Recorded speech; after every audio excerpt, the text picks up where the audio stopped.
मित्र नमस्कार. मी पूजा तुम्हा सर्वांचं पूजाच खवय्ये या यूट्यूब चॅनलवर स्वागत करते.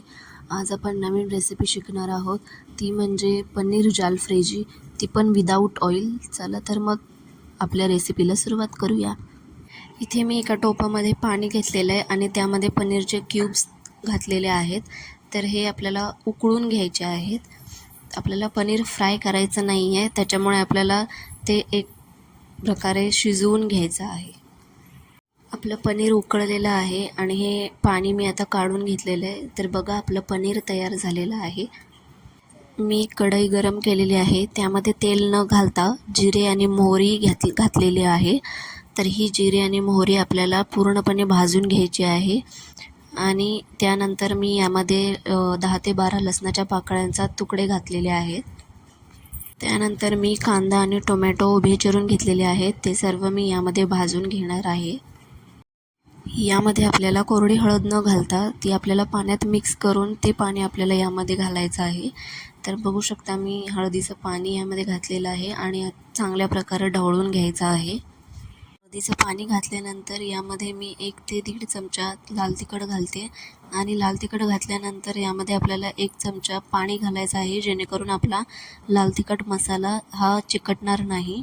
जेवढे पण मसाले आपण घातलेले आहेत ते घातल्यानंतर यामध्ये 1 चमचा पाणी घालायचं आहे, जेणेकरून ते मसाले आतमध्ये चिकटणार नाहीत. त्यानंतर यामध्ये मी 1 चमचा जिरे पावडर घालते आणि त्यानंतर 1 चमचा धणे पावडर घालते. तर हे सर्व मसाले घालून घ्यायचे आहेत आणि त्यानंतर आपल्याला थोडंसं पाणी त्यामध्ये ॲड करायचं आहे. सर्व मसाले आपल्याला नीट भाजून घ्यायचे आहेत आणि जे पाण्यामधून आपण पनीर काढलं होतं ते पनीर यामध्ये मिक्स करायचं आहे.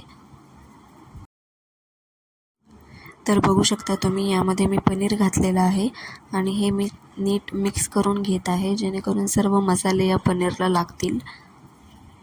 पनीर नीट मिक्स करून झाल्यानंतर कढईवर आपण झाकण ठेवणार आहोत आणि 5 मिनिट शिजू देणार आहोत. त्यानंतर आपल्याला यामध्ये कोथिंबीर घालायची आहे. त्यानंतर यामध्ये मी चवीनुसार मीठ घातलेलं आहे आणि आता कोथिंबीर घालते. तर बघू शकता, यामध्ये तुम्ही तुमच्या आवडीच्या भाज्या ॲड करू शकता. त्याचप्रमाणे खोवलेला नारळ आणि शेंगदाण्याचं कूट हे देखील यामध्ये टाकू शकता. सो आय होप माझी रेसिपी तुम्हाला आवडली असेल. माझी रेसिपी आवडली असेल तर माझ्या चॅनलला नक्की सबस्क्राईब करा आणि बेल आयकॉनवर क्लिक करा, जेणेकरून माझे नवीन व्हिडिओज तुमच्यापर्यंत पोहोचतील.